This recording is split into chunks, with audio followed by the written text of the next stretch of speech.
90sचा हा पराठ्याची रेसिपी आहे. तुम्ही सर्वांनी खाल्लेच असाल किंवा तेव्हा ना गावाकडे काही मिळायचं नाही जास्त. दुकानं वगैरे काही राहायचं नाही. गावातल्या त्या छोट्याशा दुकानामध्ये खोबऱ्याच्या गोळ्या, संत्र्याच्या गोळ्या या व्यतिरिक्त दुसरं काही मिळायचंही नाही. आणि जसं सुट्ट्या लागल्या तसं आजीकडं जायची हौस. तेव्हा आजी नाही का सर्वांना स्वयंपाक करायची. मस्त वेगवेगळे शेंगुळे, डाळीतले फळे अशा रेसिपीज माईच्या आमच्या. आमची माई एवढं लाड करायची, प्रत्येकाचीच माई सर्व नातवंडांचा लाड करते.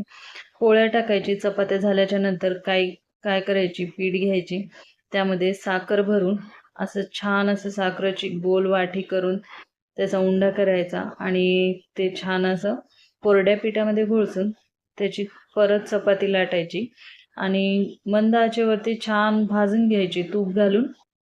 आणि तुपाबरोबर हा पराठा आम्हाला खायला द्यायची. बहुतेक त्या शतकातले सर्वांचे म्हणजे खाल्लेच असतील. आता काय वेगवेगळ्या गोष्टी खूप काही मिळायला लागले. चॉकलेट मिळायला लागले, केक्स आहेत, बरेच काही गोष्टी आहेत. बेकरीत गेलं म्हटलं की सर्व काही अगदी सहज सगळीकडेच मिळतात. गावात सुद्धा सगळ्या गोष्टी मिळायला लागल्यात. तेव्हा असं काही नव्हतं. आठवड्याचा बाजार राहत होता आणि बाजारच्या दिवशी जे काय आणलं तेच आठवडाभर पुरवायचं असतं, असे काही नियम होते. आता तसं काही राहिलं नाही. सगळं काही सोपं झालंय प्रत्येक गोष्टी.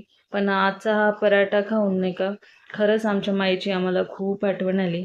तुम्ही पण तुमच्या आजीकडे गेल्याच्या नंतर तुमची आजी कशी लाड पुरवायची काय नाही, तुम्ही हा पराठा कधी ट्राय केलात का?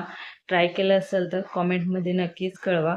आणि व्हिडिओ आवडला असेल तर लाईक शेअर करा आणि चॅनेलला सबस्क्राईब करायला विसरू नका. Thanks for watching.